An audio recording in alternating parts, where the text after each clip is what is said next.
So both Donald Trump and Elon Musk have now came out and endorsed Andrew Cuomo for the mayor of New York City because they're absolutely terrified of Zohran Mamdani. They have seen his rise, and they realize that this is bigger than just Mamdani, that it's about the American people. And they realize that he is connected with people in a way that they can't, because they're starting to lose their grip.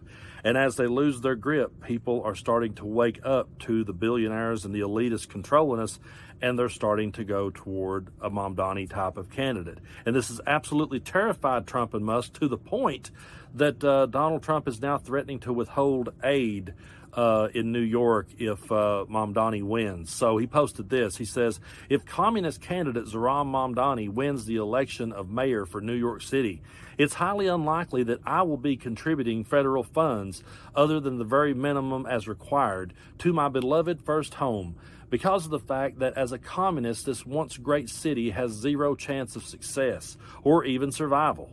It can only get worse with a communist at the helm, and I don't want to send, as president, good money after bad. It is my obligation to run the nation, and it is my strict conviction that New York City will be complete and total economic and social disaster should Mamdani win. His principles have been tested for over 1,000 years and never once been successful. I would much rather see a Democrat who has a record of success win than a communist with no experience and a record of complete and total failure. He has nothing. He was nothing as an assemblyman, ranked at the bottom of his class, and as mayor of potentially again the greatest city in the world, he has no chance to bring it back to its former glory. We must also remember this: a vote for Curtis Silva, who looks much better without the beret, is a vote for Mamdani. Whether you personally like Andrew Cuomo or not, you really have no choice. You must vote for him and hope he does a fantastic job. He is capable of it. Mamdani is not. Folks, that is a man who is absolutely terrified of what's coming, and he absolutely sees the writing on the wall. But I want to point something out, because this is something that Donald Trump has always said and something Elon Musk has always said. They've said that the people, the will of the American people, is what we should follow. Steve Bannon even said that we should follow the will of the American people if they want to change the Constitution to allow Donald Trump a third term. So when he says that he's going to withhold funds from New York, how can you say that if that was the will of the people of New York City? If that's what the people wanted, then you are going against the will of the people.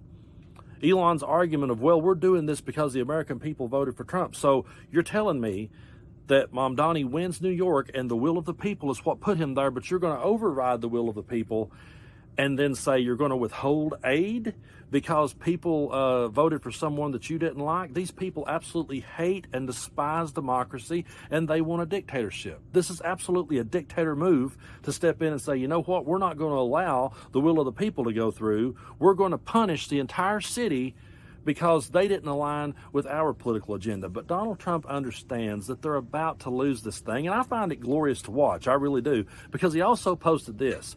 The Democrats are far more likely to win the midterms and the next presidential election if we don't do the termination of the filibuster, the nuclear option, because it will be impossible for Republicans to get common sense policies done with these crazed Democrat lunatics being able to block everything by withholding their votes. For 3 years now, nothing will be passed and Republicans will be blamed. Elections, including midterms, will be rightfully brutal. If we do not terminate the filibuster, we will get everything approved like no Congress in history. We will have free and fair and safe elections. What some bullshit that is. No men and women's sports or transgender for everybody. Strong borders, major tax and energy cuts, and will secure our Second Amendment, which Democrats will also terminate. I mean, he's absolutely just going for it here. He's playing all of the ridiculous Republican hits, and it's absolutely crazy. But let's keep reading this one. If we do not do it, they are far more likely to do well in upcoming elections, which would mean a packed Supreme Court, 2 more states, and 4 more Democratic senators, and 8 more electoral votes. Remember, Republicans, they are going to end the filibuster as soon as they get the chance. We know this because they already tried, and the only 2 people who didn't go along are now out of office. But they have a much less chance of winning if we have great policy wins after wins after wins. And then he goes all caps. In fact, they will lose big and for a very long time. So terminate the filibuster now, end the ridiculous shutdown immediately, and then most importantly, pass every wonderful Republican policy, aka Project 2025, that we have dreamt of for years, but never gotten, we will be the party that cannot be beaten, the smart party. Folks, I would like to talk to you about Chapter. Medicare is supposed to benefit seniors, but it can be so confusing. And with many agents chasing commissions instead of caring about folks, millions of seniors end up on plans that aren't right for them every year, paying too much or not getting the care that they need. And that's just wrong. Listen, Medicare annual enrollment runs from October 15th through December 7th. Even if you like your current Medicare plan, it's critical to look at 2026 plans or you risk losing coverage you need. That's because plans change every year, and some just disappear. That's why I want you to know about Chapter. They're the only advisors that check every plan nationwide to make sure you get one that works best for you. Their help is free, and they can review your options in under 20 minutes. If you're on the right plan, they'll tell you. If not, they'll help you switch. By doing this, they've saved people an average of $1,100 a year. So call Chapter today. Get it done fast and rest easy. You can reach them at 314-732-0423. Again, that is a dude who is absolutely terrified of what's to come. And for the first time, we're actually hearing Donald Trump admit out loud that he can be defeated and that MAGA can be defeated. So today is a very important day, and today signifies something very important. It signifies that people are tired of Donald Trump and his crap. I understand that this is just New York City. I get it. But people across this country are seeing Mamdani, and they're hearing what he's saying, and they're getting behind it. That's what we've been behind for years. When you look at Bernie Sanders over the last 50 years, he's been saying the exact same thing. And Bernie Sanders, no matter how old he gets, if Bernie Sanders lives to be 100, he will draw a crowd and they will come out to hear him say what he's been saying all these years, because that's what the American people have wanted for a long time. And we've had a lot of establishment politicians get in our way and block us from having that moment. But this is the moment that Donald Trump and Elon Musk and all their rich elite oligarch buddies are absolutely terrified of, because if the people ever turn on them, they're screwed.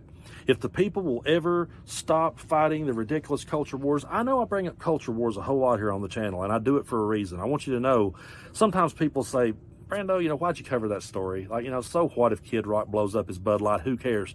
The reason why that I always share those stories and talk about those ridiculous culture wars is because I want people in my part of the world to understand that if you go out and fight a culture war, it might make you feel warm and fuzzy inside, but that's all you're getting out of it. You're not getting anything. You're not getting a living wage. You're not getting health care. You're not getting a better country for everybody. It's one of those things where I want people to understand that those culture wars are designed by people like Trump and by people like Elon Musk and their rich, elite, oligarch buddies, and I'm going to keep driving those points home. They get people to fight those culture wars so they will ignore the fact that they're taking them to the cleaners. So you look over at someone like Mamdani, he's done everything right. He has connected with the people the way that a candidate should, because he's went out there and he's listened to the people and he said to the people, I am listening to you and I'm going to fight for you, and I'm going to fight against the establishment. I'm going to fight against these billionaires, these people that make more money in 1 hour than you'll ever make in a freaking lifetime. I'm going to be out there fighting against that corruption, and it is corrupt. I'm a person who believes there shouldn't be a thing as billionaires. I truly don't. And I think if you are a billionaire, and I know there's billionaires on our side of the aisle too, but I just think if you're a billionaire that doesn't share your wealth and doesn't help people out, you're worthless to me. You really are. And I think most people feel that way. I think this is one of those moments in time, ever so often, we wind up on the same side of the aisle. And it's a weird moment when we do, because yeah, MAGA does have their terrible viewpoints. They have their racism. They have their bullshit that we have to combat every day. They have their absolute dark negative side.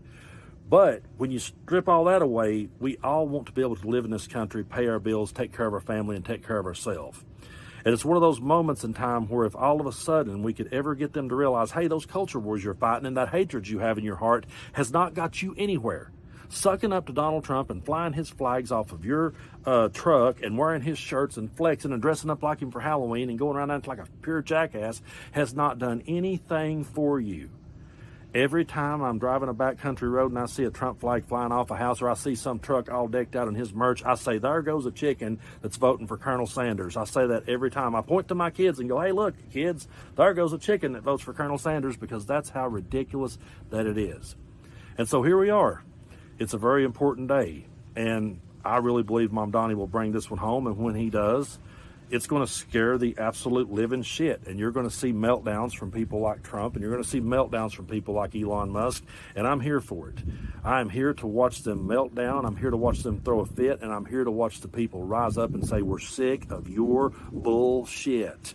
And when the day comes that MAGA realizes these ridiculous culture wars we've been fighting, and this hatred we have towards transgender people has got us nowhere. It's absolutely got them nowhere. They're going to look over at a candidate like a Mamdani, and they're going to hold their nose and vote for him. And they may not admit it. They may not admit it. But there were a lot of people around this country that voted for candidates in the past, and they wouldn't admit it to you. There's a whole lot of that around here. Years later, I have had friends and relatives and people I knew that would admit they voted for Obama, but they wouldn't admit it. It took them years to admit it. Some of it took them a long time to admit they voted for Bill Clinton. But there will come the day that they will switch, and we're right now seeing it. And I can tell you how I know we're seeing it. Watch Donald Trump melt down. When you get Donald Trump to admit that he can be beat and that he can lose, I thought he was supposed to be winning. I thought they were going to get tired of winning. Why are you scared, Donnie? Why are you suddenly scared? Because he sees the will of the people outnumbering him. And Elon will sit back and say, we're doing the will of the people. We're doing the will of the people. I can't stand that son of a bitch. Well, the will of the people in New York is going to put Mamdani in as the mayor. And then what, Elon? It's going to ripple across this country. It may just start in New York City, but there's going to be more people go, you know what? That's what we want. That's what we've been wanting for years. And at the end of the day, Bernie Sanders will have been the godfather of all of this.